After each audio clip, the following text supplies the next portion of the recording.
सभी को नमस्कार एवं प्रणाम। स्वागत है भव्यता फाउंडेशन के नए प्रोग्राम एड्यूवेद में। यहाँ हम विद्यार्थियों को प्रेरित रखते हैं और उन्हें आयुर्वेद के अनगिनत व अनमोल लाभों से परिचित करवाते हैं। एड्यूवेद हमारे लेसन्स फॉर लाइफ इनिशिएटिव के अंतर्गत आता है। इस प्रोग्राम के हमारे वक्ता आयुर्वेद विशेषज्ञ डॉक्टर राहुल मारवा जी हैं, जो कि एक मेडिसिन डॉक्टर हैं। उन्होंने योग और आयुर्वेद में डिप्लोमा किया है। डॉक्टर मारवा चिकित्सा विद्या में बुनियादी पाठ्यक्रम भी पूरा कर चुके हैं, जो कि कलरीपयट्टू मार्शल आर्ट के चिकित्सा पहलू के रूप में प्रचलित आयुर्वेद का एक हिस्सा है।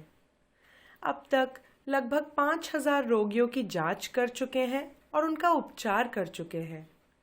तो कृपया हमारे वीडियो को देखें और पसंद आने पर शेयर और सब्सक्राइब करना ना भूलें। On behalf of Bhavyata, we have been unveiling the secrets of Ayurveda to keep your children motivated and discover the numerous and priceless benefits of Ayurveda. So our speaker of the seminar is the Dr. Rahul Marwa ji, who is a medicine doctor and has a diploma in yoga and Ayurveda. He will address you and your children and answer all your questions regarding an ideal lifestyle that a child should be leading. So good evening. Welcome to the special session, Secrets of Ayurveda for Improved Focus. Well, most of you जो आप आए होंगे, आपने यही सोचा होगा कि पता नहीं क्या होगा क्या नहीं। आयुर्वेदा और बच्चों के फोकस का हमने बहुत कुछ सुना हुआ है, बट कुछ होता नहीं है। मोस्ट ऑफ द टाइम ऐसे होता है कि एग्जाम से एक महीने पहले हम बच्चे को शंखपुष्पी, ब्राह्मी सब खिलाना शुरू करते और उम्मीद करते हैं कि रातों रात वो जीरो से हीरो बन जाए। बट ऐसा होता नहीं है। ये आपको भी मालूम है, मुझे भी मालूम है। Being a doctor of Ayurveda and a masters in that, मुझे मालूम है वो क्यों नहीं होता है, क्या उसके पीछे का लॉजिक है। इसी के लिए उसके बारे में शेयर करने के लिए ही आज का हमारा ये खास सेशन है, secrets of Ayurveda for improved focus. So what will you learn today? The first thing, understanding के फोकस, कंसंट्रेशन, डिस्ट्रैक्शंस ये हैं क्या। बोलने के लिए बहुत कॉमन टर्म्स है, बट अगर आप उसके डेप्थ में जाओगे तो आपको समझ में आएगा कि एग्जैक्टली आपको चाहिए क्या। कभी भी याद रखिए, किसी भी चीज की क्लैरिटी होना बहुत जरूरी है, क्योंकि क्लैरिटी से आपको समझ में आता है आपको करना क्या है।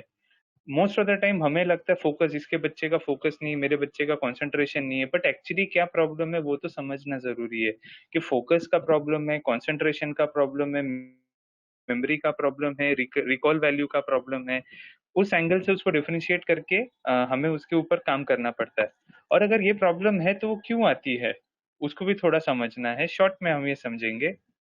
और सेकेंडली, अपने बच्चे को भी समझना है। ऐसा नहीं है कि मेरा बच्चा कोई सुपरमैन है या फिर एकदम ही डफर है।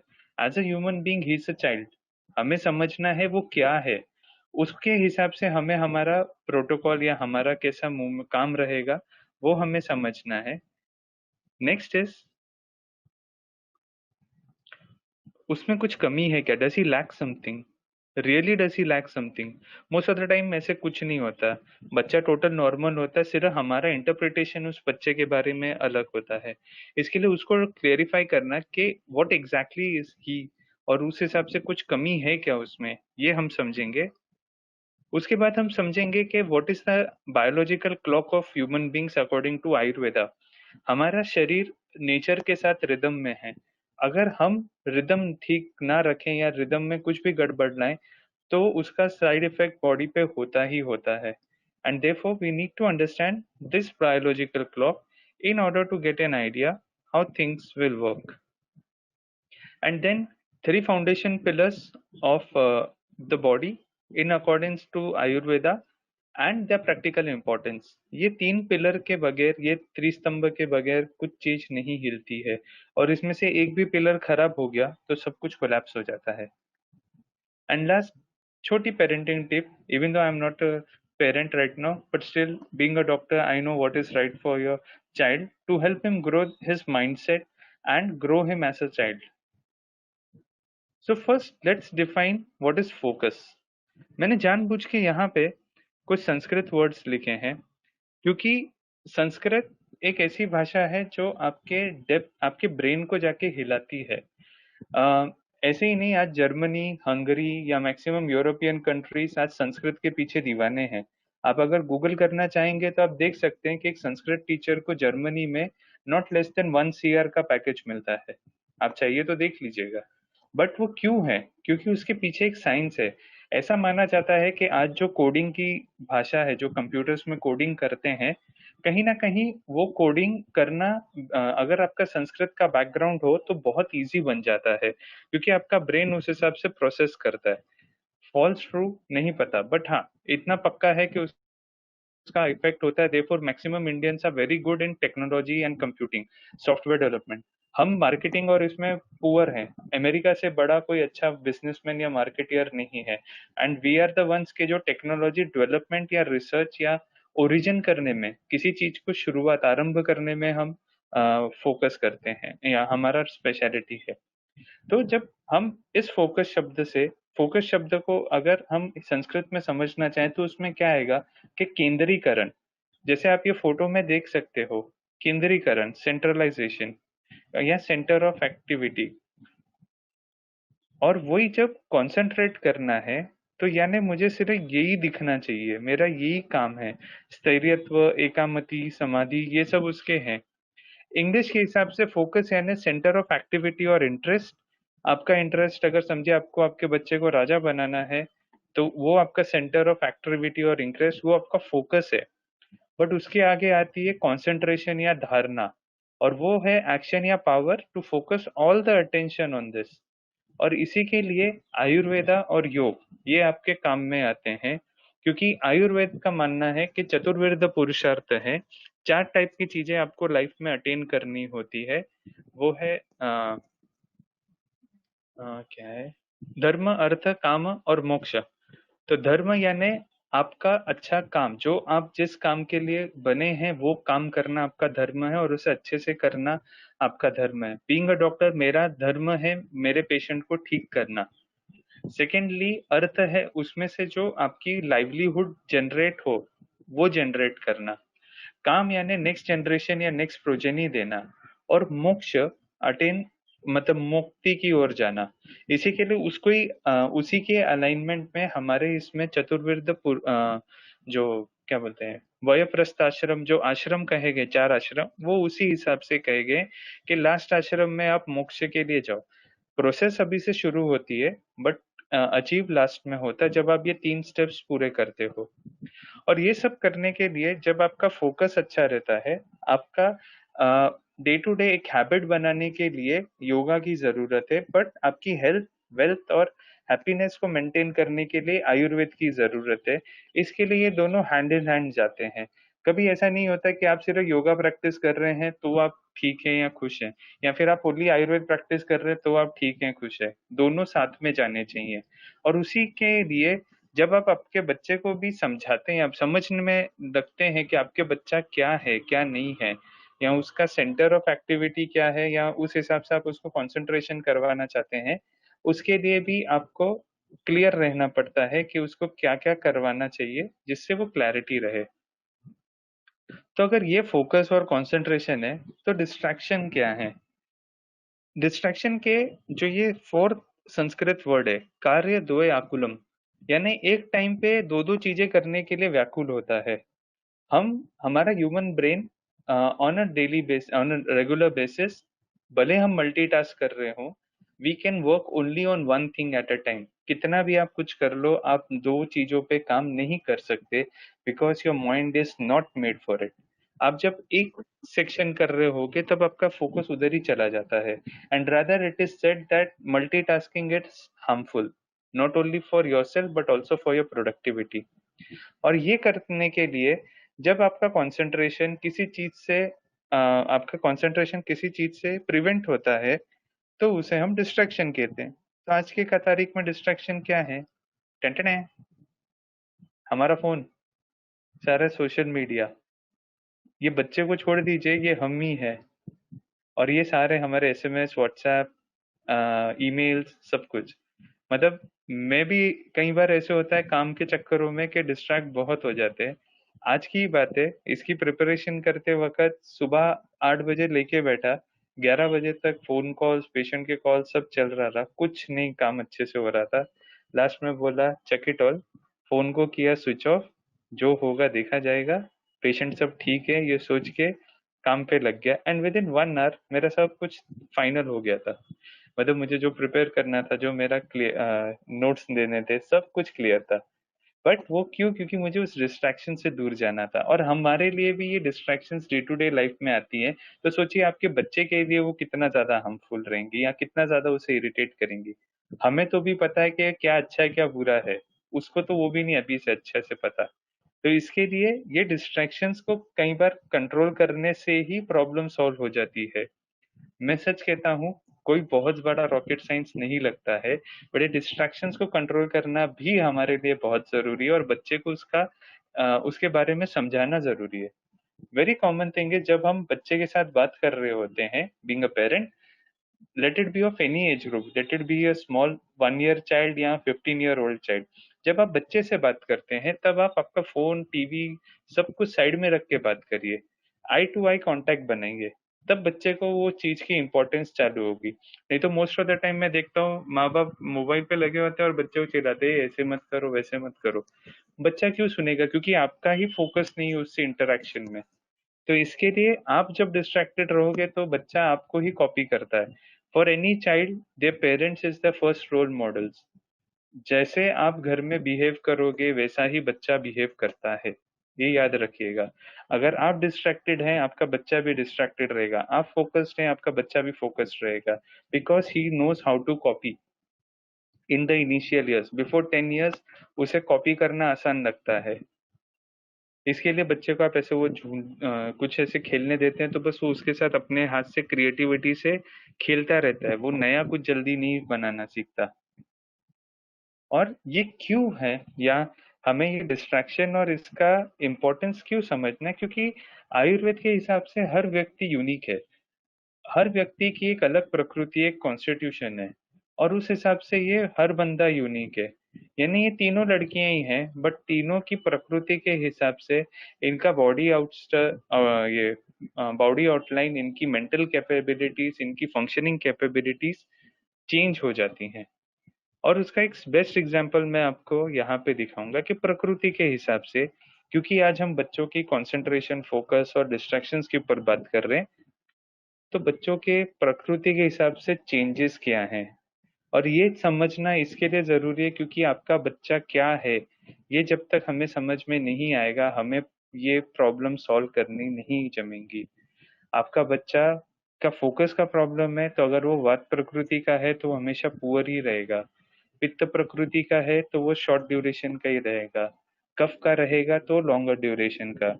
और एक याद रखिए, अभी आप ये मत भूलिएगा मेरे बच्चे की प्रकृति बदलनी है। प्रकृति बदलती नहीं है, it's from the time of conception. और इसी के लिए आयुर्वेद में गर्भ संस्कार नाम की चीज कही गई है, उसके नियम बोले गए, ओनली बिकॉज वो वहां से शुरू होता है, बीज वहां से आता है।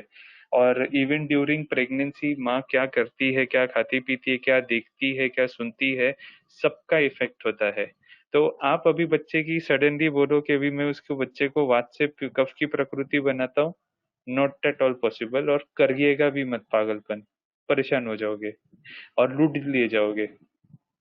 उसको कंट्रोल किया जा सकता है बट द प्रकृति कैन नॉट चेंज। सिर्फ ये होता है in the age group of 10 to 16 easy है, बट आफ्टर 16 ईयर्स उस पर बहुत मास्किंग आ जाती है, आजू बाजू के एनवायरनमेंट की और उसकी। तो कई बार आपको प्रकृति डिसाइड करने में ही गड़बड़ होती है। इसके लिए जब हम प्रकृति परीक्षण करने बैठते हैं तो ऑलमोस्ट 30 to 90 मिनट्स का टाइम लगता है। हम उसको एनालाइज करते हैं, देन वी एक्चुअली टेल कि ये क्या प्रकृति है, रादर देन वो बताए, हम उसे बताते हैं कि तू क्या है, और वो 100% अफर्मेटिव आंसर ही देता है। तो इसके लिए वात प्रकृति का बच्चे के बच्चों में जो फोकस है वो पुअर ही रहने वाला है, वो इजीली डिस्ट्रैक्टेड रहने वाले हैं। वो हर दूसरी चीज को उनका अटेंशन जल्दी जाएगा। मतलब बाहर किसी ने हॉर्न बजा दिया तो वो उधर देखेंगे, या आपने गलती से आपका फोन बज गया तो वो उधर देखना शुरू हो जाएंगे, या उनका ध्यान दूसरी तरफ रहेगा। डे ड्रीमर ये बहुत बड़े होते हैं। पर इनकी एक खासियत होती है, किसी भी चीज को जल्दी ग्रास्प कर लेते हैं। इनको आप कुछ भी सिखाने जाओ ये जल्दी से ग्रास्प करते हैं, बट इनकी मेमोरी, रिकॉलिंग मेमोरी बहुत पुअर होती है। तो 2-3 दिन में आप वो काम करा लो तो अच्छा है। मतलब इसका आपको एग्जांपल दूंगा, कहीं आपने, इवन अभी हमने कॉलेज और स्कूल्स में देखे थे कि बच्चे 2 रात पहले पढ़ते थे, एग्जाम में एकदम टॉप आते थे, और फिर वापस पूछो तो कुछ नहीं आता था। ये प्रकृति के बच्चे हैं कि आज पढ़ा, कल एग्जाम में, आज पढ़ा, अच्छे से सब पढ़ लिया, काम खत्म हो गया। और इसी के लिए इनका, क्योंकि ये बात प्रकृति वालों को रिकॉल वैल्यू सब अच्छा है, इसके लिए परसिस्टेंट भी नहीं रहते हैं। एंड ये स्मार्ट वर्क नाम की कंसेप्ट तो बिल्कुल इजीली नहीं कर सकते, मतलब ये इनकंसिस्टेंट होते हैं, करेंगे छोड़ेंगे, करेंगे छोड़ेंगे। आप अगर देखोगे तो ये ऐसे कई आपने बच्चे भी देखे होंगे कि कुछ दिन के लिए कुछ चीजें अचानक बहुत इंटरेस्ट दिखाते हैं और फिर सब छोड़ देते हैं। ये इस कैटेगरी के बच्चे हैं। और वही पित्त कैटेगरी के बच्चे क्या होते हैं कि शॉर्ट ड्यूरेशन के लिए फोकस रहता है, बट जितना भी रहता है वो अच्छा रहता है। और अगर आप इनको, इनका अटेंशन चाहिए तो इनको कुछ लॉजिकल चीजें दिखाओ। इनको इलॉजिकल चीजें दिखाओगे ना तो ये आपकी कभी सुनने ही नहीं वाले हैं। कि वो देखो वो डॉगी आ गया, वो ये करता है, जैसे छोटे बच्चों को हम छेड़ते ना, या फिर ये कर लोगे तो तुझे ये मिलेगा। उसको पता होता है उसको आप लोग कुछ नहीं देने वाले हो, तो वो उस पंगे में नहीं फंसता है। उसको लॉजिकली समझाओ कि उसके लिए क्यों बेनिफिशियल है, उसको इसका क्या बेनिफिट होने वाला है, तो वो समझता है और वो करता भी है उसे। इनकी ग्रास्पिंग क्विक होती है, रिकॉल वैल्यू अच्छा होता है, लॉन्ग टर्म मेमोरी एवरेज होती है। मतलब ये 1-2 साल पहले तक का कुछ आपको समझा सकेंगे, बट 5-7 साल पहले जो स्कूल में पढ़ा हो उसको अभी रिकॉल करना या कनेक्टिंग द डॉट्स करना, ये इनके बस का नहीं है। But these are the most sharp people, और ये इमीडिएटली किसी भी चीज को समझ सकते हैं।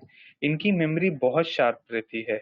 मतलब वो डिबेट या एजुकेशन वाले ये लोग हैं, यहाँ पे इनका मेमोरी ऐसे काम करता है। आपने कुछ बोला नहीं कि उसका क्रॉस आंसर, क्या बोलते हैं, क्रॉस वेरीफाई करके वो आपको जवाब भी दे देगा। एंड ये सबसे बेस्ट स्मार्ट वर्कर्स हैं। इनके अंदर फिजिकल एबिलिटी से ज्यादा मेंटल एबिलिटी बहुत शार्प रहती है। और इसी के लिए ये लोग आपको कभी भी इंस्टेंटली कोई भी काम का इजीएस्ट वे बता सकते हैं। तो इन बच्चों को, सॉरी, इस टाइप के बच्चों को आप अगर देखेंगे तो मोस्ट ऑफ द टाइम ये क्लास के टॉपर्स में से गिने जाते हैं। बट इनका ये रहता है, ये इतने परसिस्टेंट नहीं रहते हैं। और ये लोग जो हैं कि आपको यूजुअली लीडरशिप क्वालिटी वाले दिखाई देंगे, हमेशा टॉप मोस्ट वाले, एग्रेसिव काइंड ऑफ, ये हमेशा ऐसे टाइप के बच्चे रहते हैं। और वही ऑन द अदर हैंड, कफ प्रकृति वाले कैसे हैं, ये जल्दी फोकस नहीं करते हैं। मतलब इनको ना ऐसे खींचना पड़ता है कि बाबा पढ़ ले पढ़ ले पढ़ ले, पढ़ेगा भी तो मन नहीं लगाएगा। बट एक बार इन्होंने मन लगा लिया कि वहां बाहर भूकंप आ जाए, बॉम्ब फट जाए, ये हिलते नहीं है, ये जल्दी डिस्ट्रैक्ट नहीं होते हैं एक बार अपने वो जोन में चले गए तो। और इनकी एक खासियत रहती है कि जब तक ऐसे गले तक ना आ जाए ना, ये कोई काम नहीं करते। वो उसकी अर्जेंसी आने तक ही उसको इग्नोर करते हैं। मतलब एग्जाम है, पढ़ना है, हाँ अच्छा है, पर चल अभी नहीं, बाद में ये कर लेता हूँ, वो करता हूँ। एंड फिर जब एग्जाम के 5 दिन रहते हैं तो ऐसा पढ़ते हैं कि बस अभी आगे पीछे भूख प्यास कुछ सब भूल जाते हैं, एंड वो उस पर काम करते हैं। इनकी ग्रास्पिंग स्लो रहती है। ये बार बार रिवीजन वाले बच्चे होते हैं, इनको बार बार उस चीज की रिवीजन लगती है। बट एक बार इनके यहाँ बैठ गया ना, तो ये मरते दम तक आपको उधर का रेफरेंस और क्रॉस रेफरेंस सब कुछ बता सकते हैं, क्योंकि इनकी मेमोरी बहुत स्ट्रांग होती है, और इनका recall value, long term memory the best है। इसी के लिए थोड़ा भले टाइम लगता है लर्न करने को, बट हमेशा के लिए वो हो जाता है। और ये स्मार्ट वर्कर्स नहीं है, but they can understand and copy things फटाफट। मतलब आपने इनको अगर क्रिएटिव से ज्यादा रिसर्चर बनाया तो ज्यादा बच्चे अच्छे रहते हैं, क्योंकि इनको पता है कि किधर से क्या अच्छा कॉपी करना और उसको इम्प्लीमेंट करना, ये उसमें है। और सबसे इम्पोर्टेंट है, ये सबसे परसिस्टेंट लोग हैं। मतलब एक बार अगर फेलियर भी आ गया ना तो इनको कोई फर्क नहीं पड़ता है। ये उसमें से और रास्ता निकालते हैं, और रास्ता निकालते हैं, और परसिस्टेंटली अपने लक्ष्य के पीछे जाते हैं। तो ये लोग जो एक बार ठान लेते हैं ना, फिर जब तक वो पाते नहीं ये लोग शांत नहीं बैठते हैं। ये इनकी खासियत है। तो इस हिसाब से पहले समझिए आपका बच्चा क्या है। आपका बच्चा कई बार इसमें से मिक्स्ड क्वालिटीज दिखाएगा। वो होता है क्योंकि हर बच्चे में अलग अलग कंडीशनिंग अलग अलग चीजें होती हैं। इसी के लिए एक डॉक्टर लगता है उसको समझाने के लिए। आप चाहे जितने भी यूट्यूब चैनल्स देख लो आपको उसका ये बेसिक फ्रेमवर्क ही दिखेगा। बट आपको लगेगा यार मेरे में तो ये भी है तीनों का मिक्सचर है कि क्या। वैसे नहीं होता है, उसके लेवल्स होते हैं, 10 लेवल्स होते हैं। वो 10 लेवल्स में से हर एक को छांटना पड़ता है और फिर उसमें से एक्चुअल आपकी प्रकृति समझती है। अभी ये तो बच्चे को हो गया, बट बच्चे के अंदर या हम सभी के अंदर एक बायोलॉजिकल क्लॉक है आयुर्वेद के हिसाब से। और ये जो बायोलॉजिकल क्लॉक है ये डे के साइकिल से सूरज के हिसाब से चलती है। यानी सुबह के टाइम जो है सूर्योदय का वो कफ का काल है। अंदाजन सुबह शुरुआत उसकी होती है एक 4 बजे के आसपास से। 4 बजे से लेके 9 साढ़े 9 तक वो टाइम है। उसके बाद 10 बजे से लेके 2 बजे तक पित्त का टाइम है। फिर आता है वात का टाइम। फिर दोबारा कफ का टाइम, पित्त का टाइम, वात का टाइम सुबह में। अभी इस क्लॉक को समझना क्यों जरूरी है, क्योंकि इसका जो ये पित्त का सेक्शन आप देखेंगे ये आपका मोस्ट क्रूशियल सेक्शन है। यहाँ पे आपका खाना सुबह के टाइम पे और रात को सोना कंपलसरी होना चाहिए। अगर आप इसमें कुछ भी गड़बड़ करते हैं बच्चे, मतलब आजकल लोग ये टाइम पे 2 3 बजे 4 बजे खाना खाते हैं, रात को 10 11 बजे खाना खाते हैं, ये लोग हमेशा बीमार पड़ेंगे। इन लोग लोग तो छोड़ दो, बच्चे भी बीमार पड़ेंगे। और फिर वो बच्चों को चश्मा लग गया, बच्चा पढ़ता नहीं है, मेरा बच्चा की कंसंट्रेशन ही खराब है, मेरा बच्चा XYZ ही करता रहता है, उसका कुछ और करने का मन ही नहीं करता है। ये सबसे क्रूशियल पार्ट है। अनलेस एंड अनटिल आप इस पार्ट को नहीं समझोगे कुछ नहीं होगा। और इसी के लिए हमारे इसमें हमेशा सुबह जल्दी उठना कहा गया है, क्योंकि अगर आप इधर देखेंगे तो मेडिटेट विजुअलाइज क्रिएट एक्सरसाइज वगैरह करना जो सुबह का रूटीन है। अगर आप क्या बोलते हैं काफी बुक्स पढ़ोगे तो जितने भी सक्सेसफुल लोग हैं या जितने भी successful students entrepreneur sports person वो सभी के सभी सुबह जल्दी उठते हैं। क्योंकि ये टाइम ऐसा होता है कि यहाँ पे आपकी बॉडी मैक्सिमम अच्छी चीजें अपने दिमाग में भेज सकती है। और ये टाइम पे अगर बच्चा पढ़े उसका फोकस बहुत अच्छा होता है। रात को भी कई लोग पढ़ते हैं, वो कहते हैं कि हमारा रात को ध्यान बहुत अच्छा लगता है। मैं भी उसमें से एक था कॉलेज के टाइम पे। बट जैसे ही मैं एमडी के एंट्रेंस की तरफ गया तब मुझे समझ में आया कि रात को जाग के मतलब नहीं है, सुबह जागने जल्दी जागने में भलाई है, क्योंकि जल्दी काम होता है। आपके सबकॉन्शियस माइंड में वो चीजें जल्दी भेजता है। रात के टाइम पे अगर आप पढ़ोगे तो आपको लगेगा मैंने कवर बहुत किया है, बट जब आप रिकॉल वैल्यू बच्चा करने जाएगा उसको इतना जल्दी रिकॉल नहीं होता है। वही मॉर्निंग अर्ली मॉर्निंग में अगर वो पढ़ाई करेगा उसे रिकॉल वैल्यू बहुत अच्छी होती है। सिमिलरली अगर वो 12 1 बजे के 11 से 12 के बीच में अगर वो बच्चा खाना खा लेगा तो उस कारण से वो बच्चा ना तो मोटा होगा ना ही पतला, सॉरी रादर पतला होता जाएगा। बट वही बच्चा अगर रात को ज्यादा जागेगा तो वो हमेशा मोटा हो जाएगा।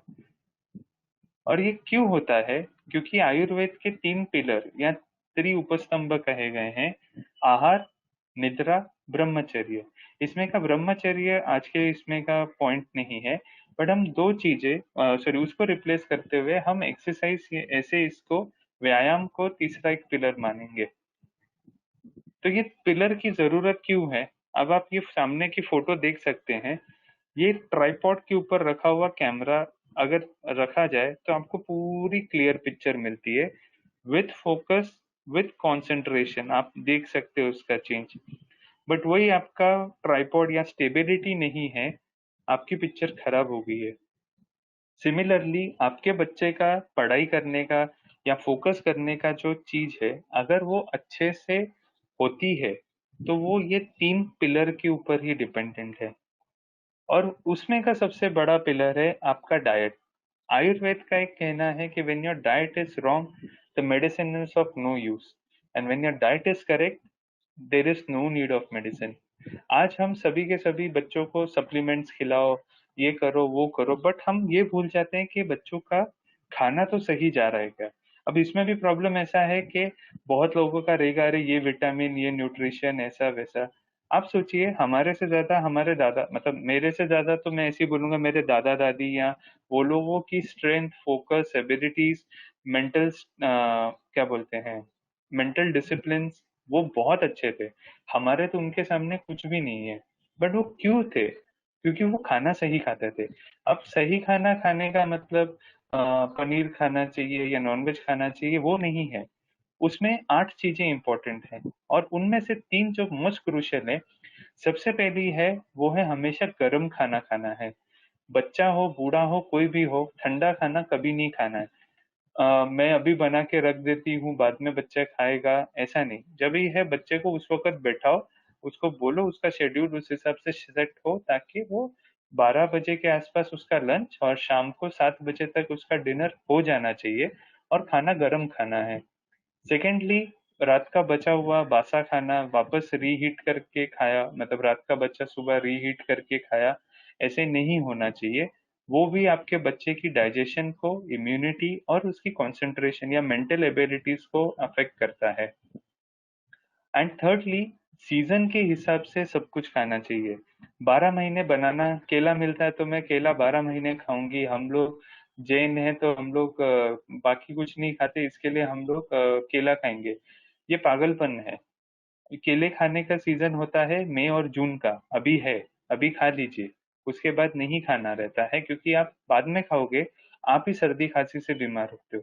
मेरे लिए कुछ नहीं है, मैं हमेशा मैं पेशेंट को समझाता हूँ। जब वो नहीं समझता तो एक ही बोलता हूँ, आप ही चाहते हो कि मैं कल फरारी में घूमूं, तो कोई प्रॉब्लम नहीं है, आप करो, मेरे लिए अच्छा है। क्योंकि आप बीमार पड़ोगे, आप मेरे पास आओगे। जब मैं समझा रहा हूँ कि आप बीमार नहीं पड़ सकते, पर आपको सुनना नहीं है, तो करिए, मेरा कोई हार्म नहीं है, नुकसान आपका ही है। इसके लिए वो चीजों को समझना जरूरी है। ये सब चीजें हम इग्नोर करते हैं, बट अगर हम इसको ही फॉलो करें, तो हमारी लाइफ में एक बैलेंस डाइट और balance living, healthy living automatically होगी। हमको कुछ एक्स्ट्रा सप्लीमेंट्स वगैरह लेने की जरूरत नहीं पड़ेगी। बट प्रॉब्लम ये है कि हम लोग को करना नहीं है, और ये ना करना ही हमारा सबसे बड़ा आज दुश्मन है। नेक्स्ट इंपॉर्टेंट फैक्टर है स्लीप, निद्रा। ये नींद क्यों एसेंशियल है? क्योंकि आपका जो ब्रेन है, दिन भर एक्टिविटी कर करके थक जाता है, और ये थक जाने के कारण उस क्या बोलते हैं, बच्चे का भी दिमाग, अगर आप देखो आज, छोटे बच्चे, मतलब मेरा नेव्यू है 9 साल का, उसका सुबह 2 बजे, 8 बजे से लेके दोपहर को 3 बजे तक स्कूल ऑनलाइन है। अब वो छोटा बच्चा, उसका दिमाग कितना सहन करेगा? और ठीक है, वो स्कूल के एनवायरनमेंट में होता तो अलग बात है, अब तो वो घर के एनवायरनमेंट में है। ऐसे टाइम पे आप वो बच्चे को अचानक बम्बार्डिंग करोगे इतने सेशंस के साथ में, उसका वही हुआ, 8 दिन उसने स्कूल किया, अब वो हेडेक लेके बैठा, और हेडेक में भी उसको ऐसा है कि बस सो गया तो अच्छा लगता है। वो क्यों होता है? क्योंकि आपका ये ब्रेन के कुछ सेल्स हैं, उनको रिचार्ज या रिपेयर होना पड़ता है। And most of the time बच्चे रात को जल्दी सोते नहीं है, इसके लिए ज्यादा प्रॉब्लम आता है कि वो फिर दिन में स्कूल में ठीक से काम नहीं करते, दिन भर ऐसे ड्रैग करते रहते, सुबह फ्रेश नहीं उठते, बहुत हिलाना पड़ता है, जल्दी उठते नहीं है, स्कूल बस मिस हो जाती, वगैरह वगैरह, ऐसे पेरेंट्स की कॉमन कंप्लेन होती है। But the main reason is, कहीं ना कहीं उसको स्लीप चाहिए। और स्लीप 7-8 घंटे की बहुत होती है, ऐसा नहीं कि बहुत ज्यादा चाहिए। हाँ, up to 5 years of age बच्चे बहुत ज्यादा सोते हैं, 12, 15, 16 घंटे, वो चलेगा। बट उसके बाद उनका एक 8 घंटा बहुत होता है। And by the age of 14 it can be around 6 to 7 hours, but it has to be a sound sleep and a early sleep. क्योंकि एक अच्छी नींद ही आपकी बॉडी, माइंड और सोल को नरिश करती है। जिस दिन भी आपकी नींद पूरी नहीं होती है, अगला पूरा दिन खराब जाता है। आप करके देख लो, आप सभी को अनुभव होगा, क्योंकि आप मैक्सिमम पेरेंट्स हैं। आप सभी को अनुभव होगा, एक दिन रात की अच्छी नींद ना हो, अगले दिन बैंड बजती है, और चलो अगले दिन आपने कैसे भी निकाल लिया, तीसरा दिन तो पूरी बैंड है। इसके लिए वो ही चीज बच्चों में भी हो सकती है। और एक अच्छी नींद के कारण वेट लॉस भी होता है, at the same time weight gain भी होता है। रात को टाइम पे सोना, ये वेट लॉस और वेट गेन दोनों का है, जिसकी बॉडी में जो रिक्वायरमेंट है उस हिसाब से ये काम करता है। यहाँ ऐसा नहीं है कि मैं मोटा हूं, मैं रात को सोऊंगा और मोटा हो जाऊंगा, ऐसा नहीं होगा। आप उल्टा रात को सो, आप कितने भी वेट लॉस प्रोग्राम्स कर लो, अगर आपकी रात की नींद लेट होती है, पूरी नहीं होती है, आप कभी आपका वेट नहीं लूज करोगे। ये चैलेंज है मेरा। एट द सेम टाइम एक अच्छी नींद के कारण आपकी इम्यूनिटी बहुत अच्छी रहती है। सबसे इम्पोर्टेंट चीज जो है, आपका ब्रेन, जो आपका जो दिमाग है वो रिलैक्स रहता है। इसके लिए दिन भर में जो पढ़ा है वो सारा कंसोलिडेट होता है। मैं एक आपके बच्चों आई मीन जो अगर स्टूडेंट्स हैं उनके लिए एक टिप देना चाहूंगा कि जो भी एक ऐसा सब्जेक्ट है जो आपको बहुत डिफिकल्ट लगता है, वो सोने से जस्ट 10 मिनट पहले वो किताब पढ़ते पढ़ते भले सो जाओ, कोई एग्जाम के टाइम पे स्पेशली कोई प्रॉब्लम नहीं, या फिर सोने से जस्ट पहले वो देखते हुए सोने जाओ। आपके सबकॉन्शियस माइंड में वो चला जाता है। इसी के लिए कहते हैं कि रात को मोबाइल नहीं देखना चाहिए, क्योंकि वो सारी नेगेटिव एनर्जी आपके दिमाग में चली जाती है और वो आपको अंदर से तंग करती है। वही ऑन द कॉन्ट्ररी कुछ अच्छा पढ़ना है, कुछ अच्छा लाइफ में अचीव करना है, या बच्चों का कोई ऐसा सब्जेक्ट है जिसमें वो उनको प्रॉब्लम है, रात को सोने से जस्ट पहले एक आधा घंटा पहले उन्होंने वही सब्जेक्ट पढ़ना है, ताकि उनके सबकॉन्शियस माइंड में जाए। क्योंकि इसके कारण जो लर्निंग है वो अच्छे से ब्रेन में कंसोलिडेट होती है, दिमाग रिलैक्स होता है और सारा डाटा सीधा सबकॉन्शियस माइंड में जाता है। हमारा 95% ऑफ द सिस्टम हमारा सबकॉन्शियस माइंड चलाता है। 5% ही हम कॉन्शियस माइंड के साथ काम कर सकते हैं, और इसी के लिए हमारा सबकॉन्शियस माइंड को सुधारना एक बहुत इंपॉर्टेंट चीज है। Again Ayurveda can help in that, but that's not this concern of this topic आज के हमारे प्रेजेंटेशन का। And the third most important factor is exercise. अब एक्सरसाइज क्यों जरूरी है? हम बोलते हैं कि बच्चे ने दिन भर पढ़ना चाहिए, नहीं, बच्चे को खिलाओ भी। बच्चा जितना एक्टिव रहेगा, जितना अच्छा खेलेगा, उतना अच्छा उसकी मेमोरी भी बढ़ेगी, उसकी डिसीजन मेकिंग बढ़ेगी, वो स्ट्रेस में नहीं जाएगा या डिप्रेशन में नहीं जाएगा। एग्जाम से पहले भी वो सब कुछ अच्छे से रिकॉल कर सकता है। मैं मेरे जो पेशेंट के बच्चे रहते हैं, मैं उनको हमेशा बोलता हूँ कि बच्चे को एग्जाम के एक दिन पहले भी आधा घंटा कहीं खेलने दो, या उसे जो करना है करने दो, ड्राइंग करनी है, कुछ करना है, बट एक आधा घंटा उतना ही उसको देना है, बट देना है ताकि उसका दिमाग फ्रेश हो जाए। और क्योंकि एक्सरसाइज और ये सब करने से मेमोरी और ये सब ठीक होती है, एक अच्छा फॉर्म एक्सरसाइज का योगा है। और क्योंकि आज का हमारा टॉपिक फोकस और कंसंट्रेशन है, इसके लिए उसके लिए इम्पोर्टेंट कुछ योगासन मैं आपको बताऊंगा। तो सबसे पहला है भ्रामरी प्राणायाम। भ्रामरी प्राणायाम जैसे आप फोटो में देख रहे हैं, चौकड़ी मार के बैठना है, ये कान के इधर डालना है, और ये ऐसे बंद, मेरा थोड़ा हाथ अभी ठीक नहीं है, ऐसे ये बंद करना है, और ऐसे बी की तरह हमिंग करनी है। क्योंकि इसके कारण आपका जो, अगर आप अभी चाहें ना तो आप अभी मेरे सामने करके मुझे इनफेक्ट बताइए, आपका दिमाग बहुत शांत होना शुरू होता है। और उस कारण से ब्रेन ने जो भी कुछ पढ़ा है, जितना भी बच्चे के दिमाग में एजिटेशन है, मम्मी मेरे कुछ भी बोलते हैं, या मेरी टीचर मुझे कुछ भी बोलती है, या मुझे समझ नहीं आ रहा है, वो सारा प्रॉब्लम सॉल्व हो जाता है। कोई भी योगासन सुबह खाली पेट पे करना दी बेस्ट है, बट क्यों नहीं उठ पाए तो शाम को 4 साढ़े 4 बजे करना, बट इंश्योर के 1 बजे तक खाना हो जाना चाहिए। 3 घंटे के गैप के बाद ही कोई भी योगासन करना है, और उसके 1 घंटे बाद ही कुछ खाना पीना है। ठीक है, तो पहला हम भ्रामरी प्राणायाम में कर सकते हैं। दूसरा सूर्य नमस्कार। सूर्य नमस्कार में भी दो मेथड्स हैं, एक 10 स्टेप्स है और एक 12 स्टेप्स है। जो 12 स्टेप वाली है, जो आपको ये सामने फोटो में दिखाई दे रही है, ये फोकस और कंसंट्रेशन के लिए खास है, क्योंकि आप हर एक पोज में आपको रुकना होता है।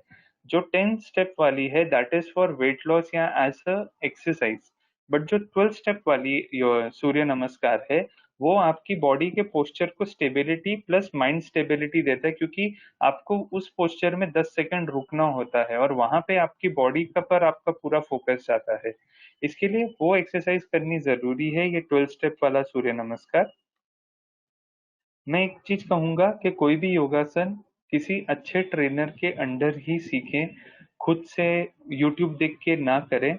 अनलेस एंड अनटिल आपको आता हो तो ही करें, या बच्चे को कराएं।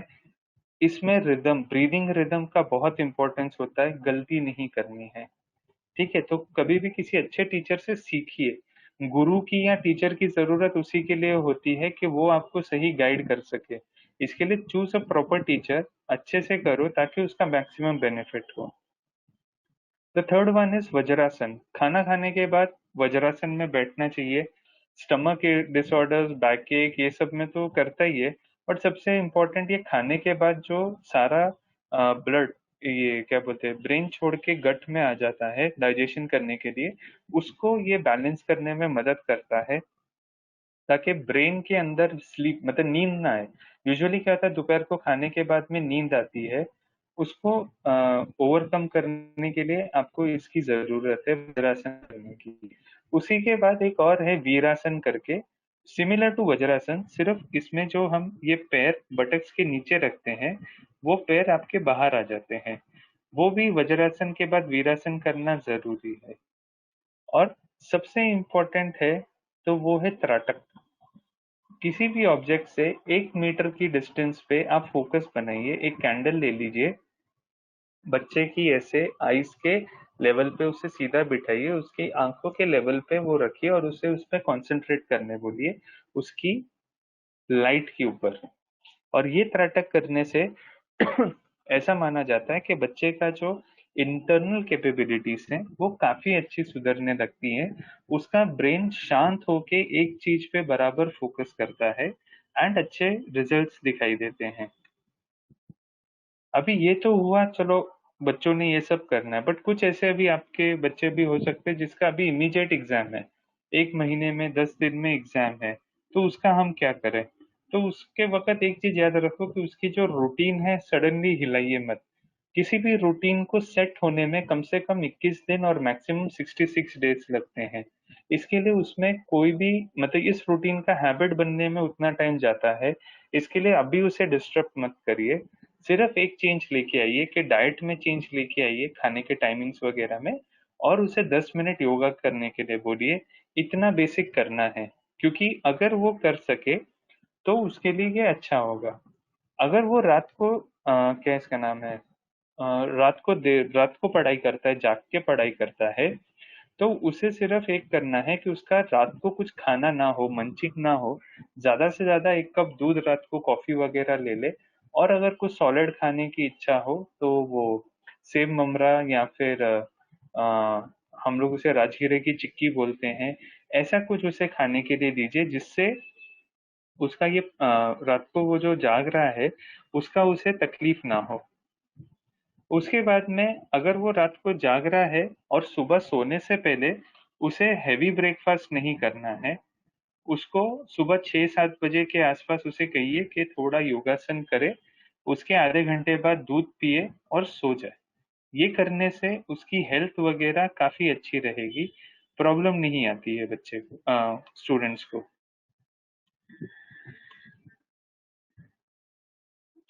उसके बाद में पेरेंट्स के लिए कुछ क्वेश्चंस हैं, और वो बेसिकली सॉरी, पेरेंट्स के लिए कुछ इंस्ट्रक्शंस हैं। तो एक चीज याद रखिए, भले आज कितना भी सब चीजें ऑनलाइन हो जाए, एक पेपर और पेन हमेशा ही जरूरी है बच्चे की ग्रोथ के लिए। और उसके लिए हर घर एक स्कूल है, आपको बच्चे के साथ बैठना पड़ेगा, भले कोई भी एज ग्रुप का होने दो, आपको कुछ देर उसके साथ बैठना पड़ेगा, क्योंकि आप उसके सबसे बड़े टीचर हो। और पेपर एंड पेन पे लिखना जरूरी है, क्योंकि वो एक नेचुरल चीज है।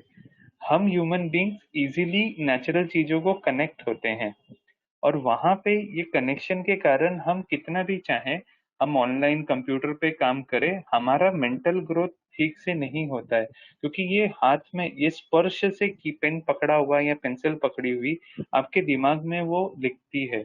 इसी के लिए अभी वो राइटिंग पैड्स एंड ये आगे जो इलेक्ट्रॉनिक राइटिंग पैड्स, जो आप लिखो तो वो सारा रजिस्टर करती है और कंप्यूटर में जाती है, क्योंकि ये कंप्यूटर कितना भी कर लें एक आर्टिफिशियल चीज है। और क्योंकि हम नेचुरल इंसान सॉरी नेचर के साथ कनेक्टेड हैं, इसके लिए हमें पेपर और पेन की जरूरत रहती ही रहती है।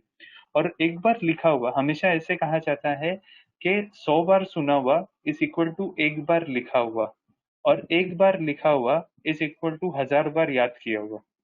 तो इसके लिए उसे लिखने का थोड़ा एक प्रैक्टिस करना है, जल्दी रजिस्टर होती हैं चीजें, और वहां पे एज अ पेरेंट आपको थोड़ा ध्यान रखना है या उनके लिए मदद करनी है। And second important thing is बच्चों को गेम्स में इन्वॉल्व करो। उनकी ना सिर्फ मेंटल एबिलिटी या टीम वर्क नहीं बढ़ता है, उनका फोकस भी बढ़ता है। इसमें आपका ताश और लूडो ये सब कोई गेम नहीं है, that are just relaxation games. But scrabble हो गई, वर्ड ब्लॉक्स हो गए, लीगो जैसी गेम्स जो भी, उसके अंदर इन्वॉल्व करो बच्चों को, जहां पे इसका यूज हो। चेस एक गेम है, कई बच्चों को उसमें फर्क नहीं पड़ेगा, तो उनके लिए ऐसी गेम्स बिल्डअप करिए या ढूंढिए। मोनोपोली मोनोपोली है, हम्म, वो क्या उसका नाम है, बिजनेस समथिंग है, ऐसी चीजें उनके लिए देखिए, क्योंकि तभी उनके इसका फोकस बढ़ पाएगा। प्रकृति के हिसाब से हर बच्चे का इंटरेस्ट अलग रहेगा, कोई आउटडोर एक्टिविटीज में रहेगा, कोई इंडोर में रहेगा, बट हर बच्चे को कंपलसरी आउटडोर भेजना ही है 1 घंटे के लिए। अभी ठीक है कोरोना है, अभी भेजने की गलती मत करिएगा और बेवजह बीमार मत पड़िएगा, क्योंकि आज मैं देख रहा हूँ पागलपन वही हो रहा है कि लोग बोल रहे हैं अरे मेरा बच्चा घर में बैठे बैठे बोर हो गया, ये हो गया, एंड बाहर लेके जाते हैं या बच्चे बाहर खेलते हैं और बीमार पड़ रहे हैं। टू बी वेरी ऑनेस्ट, पिछले 1 महीने से इतने कोरोना पेशेंट मैं खुद ट्रीट कर रहा हूँ, सब ऑनलाइन कंसल्टेशन से। लोग पागलपन में बीमार पड़ रहे हैं और उसमें से कहीं क्रिटिकल लेवल पे जा रहे हैं। गवर्नमेंट कह रही है, सब कह रहे हैं घर पे रहिए, तो समझिए कि कुछ है जो आपको नहीं समझ आता, बट लोग सुनते नहीं है। इसके लिए अभी कोरोना के टाइम पे तो ये चीजें अवॉइड करिए, बट पोस्ट कोरोना जब सब अच्छा हो जाए, तब डेली बच्चे को 1 घंटा बाहर भेजना ही भेजना है, तब उसकी ग्रोथ होगी, क्योंकि वो जितना नेचर में खेलेगा उतना अच्छा होगा। आपको जोक लगेगा, बट आज से 5 साल पहले एक रिसर्च आया था कि बाहर मिट्टी में खेलने से बच्चे ज्यादा बीमार पड़ते हैं और उस कारण से बच्चों की इम्यूनिटी डाउन होती है। एक 4 महीने या 6 महीने पहले, समवेयर अराउंड दिसंबर जनवरी, एक रिसर्च आया जिसने उसको पूरा नलीफाई कर दिया, और उनका बोलना था कि बच्चे जितना मिट्टी में खेलते हैं, जितना ओपन में खेलते हैं, बच्चे की इम्यूनिटी उतनी अच्छी रहती है। और ये चीज हम, मतलब हमने भी बचपन में खेला हुआ है।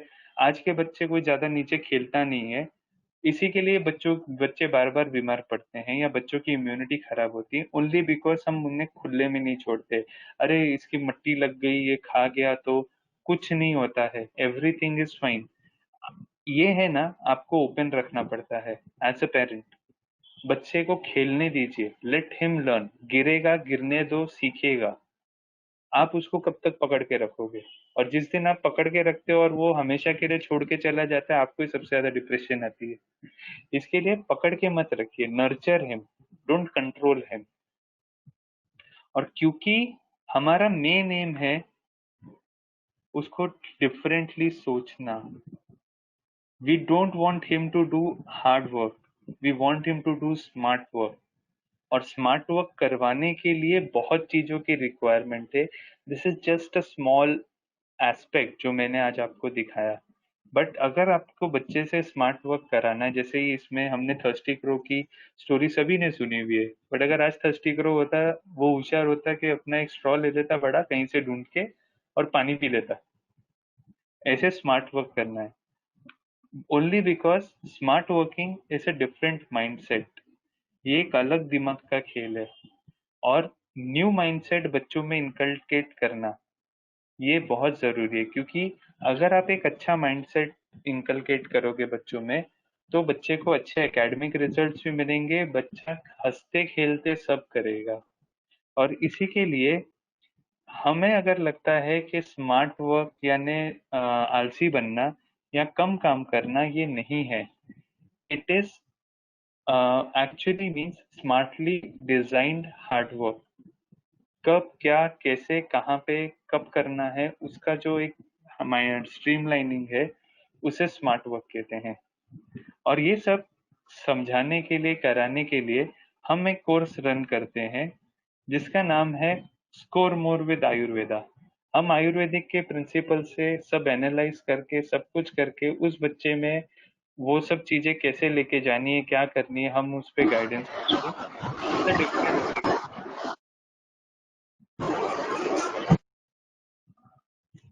एंड अगर आपको आज का ये सब सेशन पसंद आया, do visit us on our Facebook at Veda Health Plus. Instagram पे भी हम हैं वेदा हेल्थ प्लस के नाम से। हमारा 27 को चैनल लॉन्च हो रहा है वेदा हेल्थ प्लस के नाम से। और अगर आपको इस कोर्स के बारे में या ये ओवरऑल के बारे में कुछ क्वेरीज हैं या आप कंसल्टेशन के लिए आना चाहते हैं तो यहाँ पे मेरा नंबर है। आशा करते हैं आपको हमारा ये वीडियो, जो कि लेसन्स फॉर लाइफ इनिशिएटिव के अंतर्गत बनाया गया है, वो ज़रूर पसंद आया होगा। अगर आप ऐसे और वीडियोस देखना चाहते हैं तो सब्सक्राइब करें हमारे YouTube चैनल को। अधिक जानकारी के लिए आप विजिट कर सकते हैं www.bhavyata.com या फिर हमारे किसी भी सोशल मीडिया पेज पर हमसे संपर्क कर सकते हैं।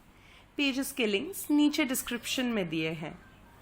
हमारे साथ बने रहें और देखते रहें YouTube पर भव्यता फाउंडेशन की चैनल को। लाइक, शेयर और सब्सक्राइब करना ना भूलें। अगली बार तक के लिए धन्यवाद।